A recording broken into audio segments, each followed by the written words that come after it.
ஓ மகா கணபதியே போற்றி, வெற்றிவேல் முருகனுக்கு அரோகரா. சென்ற சில பதிவுகளாக நாம் எல்லோரும் கந்தர் சஷ்டி கவசத்தை சேர்ந்து சிந்தித்து வருகின்றோம். இதுவரையிலே முதல் 61 வரிகள் பார்த்திருக்கின்றோம். சென்ற பதிவில் நம்ம தேவராய சுவாமிகள் மூலமாக நாம் எல்லோரும் முருகனுடைய திரு உருவத்தை வடிவத்தை வர்ணித்து போற்றி, அவருடைய 2 திருவடிகளே நமக்கு என்றும் உறுதி, அதுவே கதி என்ற வகையிலே உன் திருவடியை உறுதி என்றென்னும் அப்படி முடித்தோம். அதன் தொடர்ச்சியாக முருகன் நமக்கு எப்படி அருள் செய்ய போகின்றார் என்பதை பார்க்கலாம். என் தலை வைத்து உன் இணையடி காக்க. முருகா, உங்களுடைய இணையடிகள் திருவடிகள் 2 திருவடிகள், இணையடிகள் 2 திருவடிகள் என் தலை மீது வைத்து என்னை காக்க வேண்டும். அவருடைய திருவடிகளை, அதுவே உறுதியானது, எப்பொழுதும் நிலைத்து நிற்கக்கூடியது, அந்த திருவடிகளை எனது தலைமையில் வைத்து காக்க வேண்டும் என்பதனால, தலைமையில் வைக்க வேண்டும் என்பதனால இது திருவடி தீட்சை என்று நாம் வைத்துக்கொள்ள வேண்டும். என் உயிர்க்கு உயிராம் இறைவன் காக்க. இறைவா, நீங்கள் யார்? என் உயிர்க்கு உயிரானவன், என் உயிர்க்கும் மேலானவன், என் உயிர்க்கு மூல காரணன், என் உயிர்க்கு ஆதாரமாக இருப்பவன், என் உயிர்க்கு உயிராம் இறைவன் காக்க.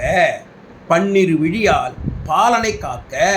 உங்களுடைய 12 திருக்கண்களால் பாலகனாகிய குழந்தையாகிய என்னை நீங்கள் காக்க வேண்டும். நமக்கு வயது ஆயிருந்தால் கூட, முதிர்ந்தவர்களாக இருந்தாலும் கூட, நாம் முருகனுக்கு குழந்தைகளே. இதில் ஒரு முக்கியமான விஷயம் இருக்குது. என்னன்னா, குழந்தைகள் விளையாடி கொண்டிருக்கு, அப்பாவோ அம்மாவோ அங்கே இருந்தாங்கன்னா அவங்களோட கண் பார்வை அந்த குழந்தை மேலேயே இருந்துகிட்டே இருக்கும். அந்த குழந்தை ஏதோ ஒரு அதுக்கு ஆபத்து வருது, ஏதோ ஒரு பிரச்சனை வருதுன்னா உடனே போய் காப்பாற்றிடுவாங்க.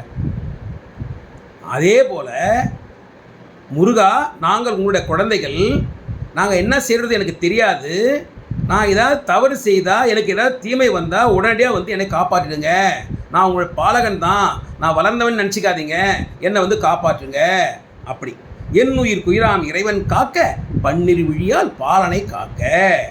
அடியேன் வதனம் அழகுவேல் காக்க.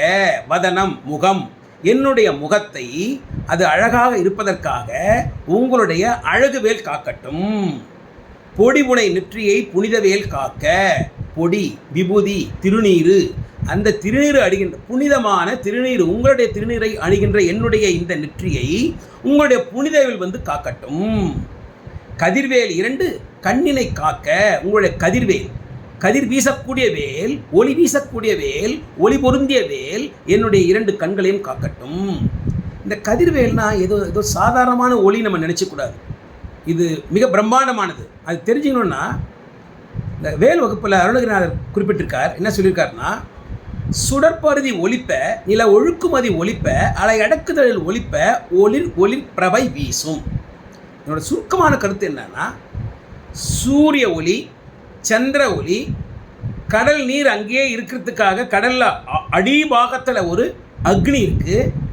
இது எதுவுமே இந்த ஒளிகள், அதாவது சந்திர ஒளி, சூரிய ஒளி, அக்னி, இந்த எந்த ஒளியுமே முருகனுடைய வேலிருந்து வருகின்ற அந்த வீசக்கூடிய ஒளிக்கு எந்த விதத்திலையும் ஈடு இணையாகாது.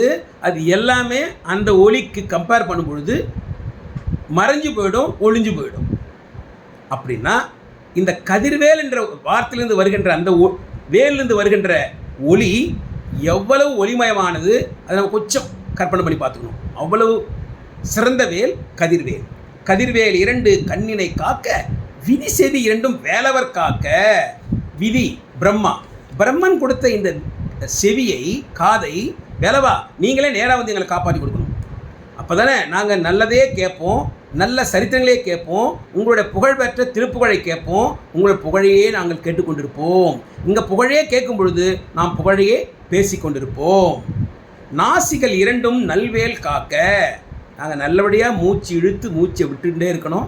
அதுக்கு உங்களுடைய நல்ல வேல், நல்ல இயக்கம் எங்களுக்கு அருளக்கூடிய வேல் வந்து காக்கட்டும். பேசிய வாய்தனை பெருவேல் காக்க. இந்த பேசுகின்ற என்னுடைய வாயை உங்களுடைய பெருவேல், பெருவேல்னா பெருமை வாய்ந்த வேல், புகழ்மிக்க வேல், உயர்ந்த வேல், அந்த வேல் காக்கட்டும். அப்படி காக்கும் பொழுது என்னுடைய வார்த்தைகளும் பெருமை வாய்ந்த புகழுடைய நல்ல வார்த்தைகளாக, இனிமையான வார்த்தைகளாக வரும். அப்போ நம்ம நல்லா இருப்போம். முக்கியமான விஷயம், பேசிய வாய்தனை பெருவேல் காக்க. 30 திருபல் முனைவேல் காக்க. இந்த 32 பற்களையும் உங்களுடைய முனைவேல், கூர்மையான வேல் காக்கட்டும். செப்பிய நாவை செவ்வேல் காக்க. இந்த வார்த்தைகளை சொல்கிறோம் இல்லையா, செப்புதல். அந்த நாக்கை உங்களுடைய செவ்வேல் காக்கட்டும், செம்மையான வேல் காக்கட்டும். அப்போ என்னுடைய வார்த்தைகளும் நல்ல வார்த்தைகளாக வரும், தங்கு தடையின்றி வரும். கண்ணம் இரண்டும் கதிர்வேல் காக்க, எண்ணில கழுத்தை இனியவேல் காக்க, மார்பை ரத்ன வடிவேல் காக்க, சேரில முளைமா திருவேல் காக்க, வடிவேல் இருதோல் வலம் பெற காக்க. என்னுடைய இரு தோள்களும் வளமாக வலிமையுடன் ஆரோக்கியமாக இருக்க உங்களுடைய வடிவேல், வடித்தெடுத்த வேல், அழகான வேல், அதுதான் வடிவேல் காக்கட்டும். பிடரிகள் இரண்டும் பெருவேல் காக்க, அழகுடன் முதுகை அருள்வேல் காக்க, பழு16 பருவேல் காக்க. பழு 16, நம்மளுடைய மார்பகத்திலே இருக்கின்ற விலா எலும்புகள் 16. அந்த 16 விலா எலும்புகளை உங்களுடைய பருவேல், பருத்த வேல் காக்கட்டும். வெற்றிவேல் வயிற்றை விளங்கவே காக்க. உங்களுடைய வெற்றிவேல் இருக்க, சூரபத்மனையே வென்றீங்களே, அந்த வெற்றிவேலை கொண்டு இந்த வயிற்றை நீங்கள் காக்க வேண்டும். இந்த வயிறு செய்யக்கூடிய வேலைகளை சரிவர செய்ய வேண்டும், செய்து அது விளங்க வேண்டும். அதற்காக நீங்கள் வெற்றிவேலை கொண்டு எங்களது வயிற்றை காக்க வேண்டும். வெற்றிவேல் வயிற்றை விளங்கவே காக்க. சிற்றிடை அழகுற செவ்வேல் காக்க. நம்முடைய இடுப்பு பகுதி சற்றே மெலிந்த பகுதி, அதை உங்களுடைய செவ்வேல் காக்கட்டும். நானாங்கயிற்றை நல்வேல் காக்க. நம்முடைய நரம்பு கயிறு போன்றது, அதான் நானாங்கயிறு. நானாங்கயிற்றை நல்ல வேல் காக்கட்டும். ஆண் பெண் குறிகளை அயில்வேல் காக்க. அயில்வேல் கூர்மையான வேல். பிட்டம் இரண்டும் பெருவேல் காக்க, வட்ட குதத்தை வல்வேல் காக்க, பனைத்தொடை இரண்டும் பருவேல் காக்க, கணைக்கால் முழந்தால் கதிர்வேல் காக்க, ஐவிரல் அடியினை அருள்வேல் காக்க. 5 விரல்கள் இருக்கின்றன, அதனுடைய அடிபாகம் அப்படின்னா பாதம். நம்மளுடைய 2 பாதங்களையும் முருகா, எங்களோட பாதங்களை உங்களுடைய அருள்வேல் காக்கட்டும். கைகள் இரண்டும் கருணைவேல் காக்க. முன்கை இரண்டும் முரண்வேல் காக்க. பின்கை இரண்டும் பின்னவல் இருக்க, நாவில் சரஸ்வதி நற்றுணையாக.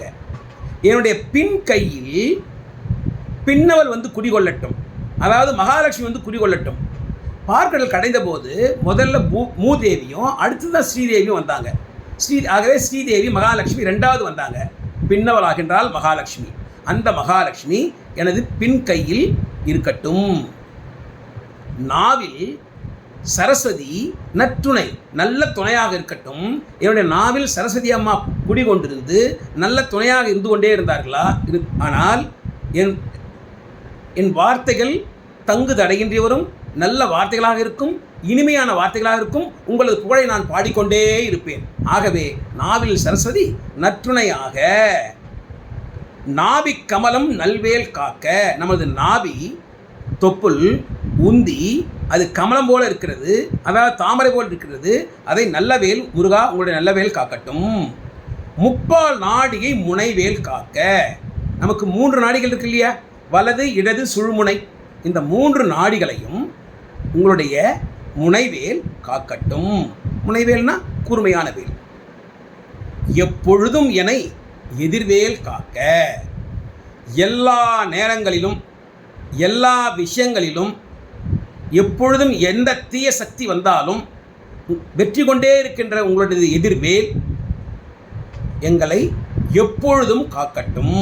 இந்த வகையிலே முருகப்பெருமானை வேண்டி அவருடைய திருவடி தீட்சை பெற்று நமது தலையிலிருந்து கால் வரைக்கும் எல்லா உடல் உறுப்புகளையும் காக்க வேண்டும் என்று முருகனை தேவராய சுவாமிகள் நமக்காக வேண்டுகிறார். இந்த பாடலை பாடும்போது நம்ம உடல் உறுப்புகள் அத்தனையும் முருகனுடைய அருளால் அவர் காப்பாற்றுவார் என்பதில் எந்தவித சந்தேகமும் இல்லை. இதன் தொடர்ச்சியாக அடுத்த பகுதியில் எந்தெந்த தீய சக்திகள் எந்தெந்த நேரங்களில் அவர் நம்ம காப்பார் அப்படி எல்லா விஷயமும் போட்டிருக்கு. அது அடுத்த பகுதியில் பார்க்கலாம். வெற்றிவேல் முருகனுக்கு அரோகரா, ஞானவேல் முருகனுக்கு அரோகரா, கந்தவேல் முருகனுக்கு அரோகரா. தவறாமல் உங்கள் கருத்துக்களை அந்த கமெண்ட் செக்ஷனில் பதிவு பண்ணுங்கள். ஓம் சரவணபவ, ஓம் சரவணபவ, ஓம் சரவணபவ.